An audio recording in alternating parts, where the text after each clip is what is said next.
voir ensemble quelles sont les motivations bibliques à développer pour avoir une perspective correcte sur l'alimentation. Tout d'abord, il y a quelques vérités fondamentales à établir. Premièrement, Dieu ne nous a jamais ordonné d'être minces. Et pour celles d'entre nous qui ont passé une bonne partie de leur vie à faire des régimes, ça peut être assez choquant. Dieu ne se préoccupe pas de notre poids, sauf s'il révèle ce qu'il y a dans notre cœur. Le plan de Dieu, c'est de nous conformer à l'image du Christ.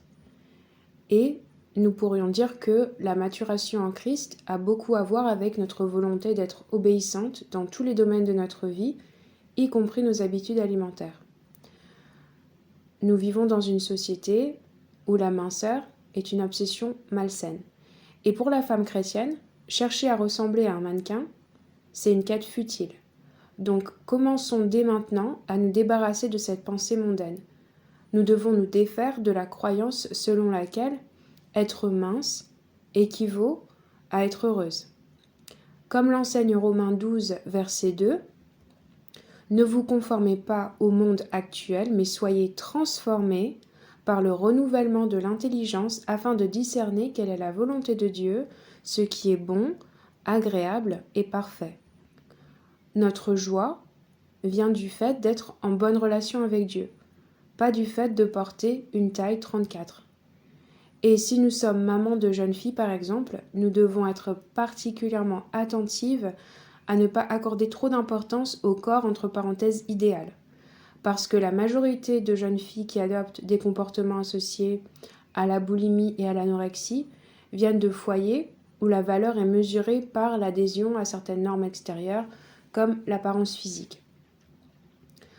En tant que femmes chrétiennes, nous devons apprendre à penser à notre corps de manière plus biblique. Le motif fondamental pour développer une perspective biblique sur l'alimentation est celui de la transformation. L'objectif de Dieu est de nous transformer, non pas d'une taille 46 à une taille 36, mais de notre vieille nature à la nature du Christ.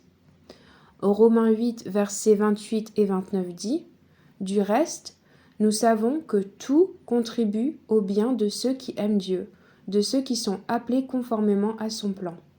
En effet, ceux qu'il a connus d'avance, il les a aussi prédestinés à devenir conformes à l'image de son Fils, afin que celui-ci soit le premier-né d'un grand nombre de frères. » Donc, non, Dieu ne nous commande pas d'être minces.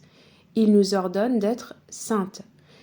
Rappelez-vous qu'il ne regarde pas l'extérieur, mais il regarde le cœur, comme on peut le lire dans 1 Samuel, chapitre 16 et verset 7.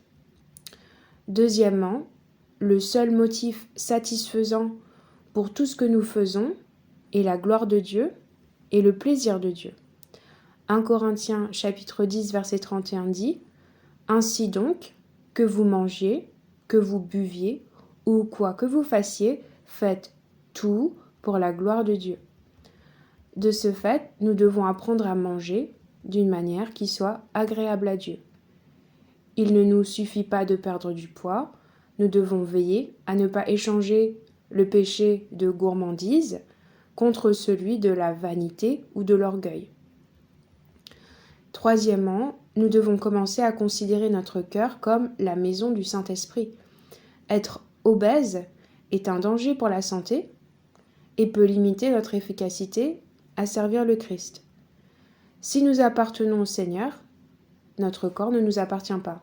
Il a été acheté par le précieux sang de Jésus et le Saint-Esprit l'habite maintenant. Dans 1 Corinthiens 6, versets 19 et 20, nous lisons « Ne le savez-vous pas ? Votre corps est le temple du Saint-Esprit qui est en vous et que vous avez reçu de Dieu. Vous ne vous appartenez pas à vous-même, car vous avez été rachetés à un grand prix.